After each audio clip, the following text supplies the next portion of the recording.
తమిళ రాజకీయాల్లోకి మరో hero entry ఇచ్చాడు. చాన్నాళ్లుగా ఊరిస్తూ వస్తోన్న విజయ్ పొలిటికల్ దళపతిగా మారాడు. సినిమాలకు రాజకీయాలకు వారధి వేసిన సంప్రదాయం తమిళనాడుకు కొత్త కాదు. ద్రవిడ పార్టీల పుట్టుకే సినిమాల మీదుగా సాగింది. తమిళనాడును అర్ధ శతాబ్దిగా ఏలుతున్నది ద్రవిడ పార్టీలే. రాజకీయ పార్టీ ప్రకటించి రాజకీయ అరంగేట్రం కన్ఫర్మ్ చేశాడు. మరి విజయ్ పొలిటికల్ బ్లాక్ బస్టర్ కొడతారా?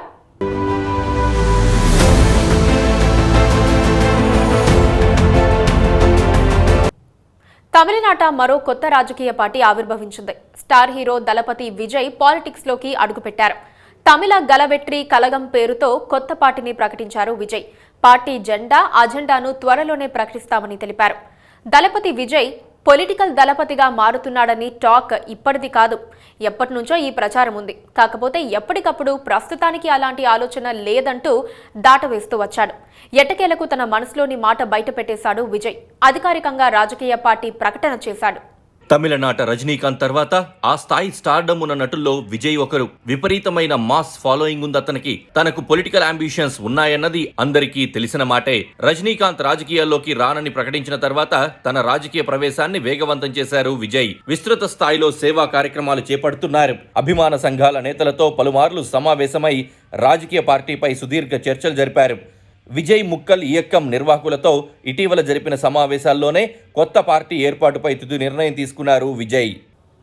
రాజకీయ పార్టీ ప్రకటించిన కొద్ది వారాల్లోనే జరగనున్న 2024 సార్వత్రిక ఎన్నికల్లో పోటీ చేయటం లేదని, ఏ పార్టీకి మద్దతు కూడా ఇవ్వబోమని స్పష్టం చేశాడు విజయ్.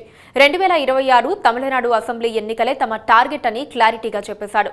ప్రస్తుతం తమిళనాడులో అవినీతి పాలన కొనసాగుతోందని, దానిపై వ్యతిరేకంగా పోరాడేందుకే రాజకీయాల్లోకి వచ్చినట్లు ప్రకటించాడు విజయ్. తమిళనాట రాజకీయాలకు సినిమాలకు అవినాభావ సంబంధం ఉంటుంది.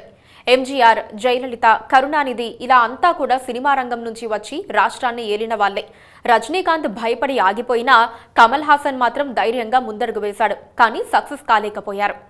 గత తమిళనాడు అసెంబ్లీ ఎన్నికలకు ముందు సూపర్ స్టార్ రజనీకాంత్ పార్టీ రంగంలోకి దిగుతుందని అనుకున్నారు. అయితే ఆయన చేయించుకున్న సర్వేల్లో తమ పార్టీకి సీట్లొచ్చే అవకాశాలు లేవని తేలడంతో పార్టీ పెడితే పరువు పోతుందని భయపడ్డారు. అందుకే ఆ సమయంలో హైదరాబాద్లో ఓ సినిమా షూటింగ్లో గాయపడి ఆసుపత్రికి వెళ్లినట్లు నటించారని అంటారు. ఆసుపత్రిలో చేరిన తరువాతనే ఆయన రాజకీయాలకు రామ్ చెప్పారు. కేంద్రంలోని బీజేపీ ప్రభుత్వ విధానాలను సమర్థించే రజనీకాంత్ ఈ మధ్యనే రామమందిర నిర్మాణ సమయంలో ప్రాణప్రతిష్ఠ కార్యక్రమానికి వెళ్ళొచ్చారు. మోదీని పదే పదే పొగుడుతూ ఉంటారు. ఈ నేపథ్యంలోనే ఆయన బీజేపీలో చేరతారన్న ప్రచారమూ జరిగినా ఆయన చేరలేదు. తమిళనాట ఎంజీ రామచంద్రన్ తర్వాత కరుణానిధి, జయలలితలు ఇద్దరూ కూడా సుదీర్ఘ కాలం పాటు రాజకీయాలను శాసించారు. ఓసారి జయలలిత సీఎం అయితే తర్వాతి ఎన్నికల్లో కరుణానిధికి పట్టం కట్టడం ఆనవాయితీగా సాగేది.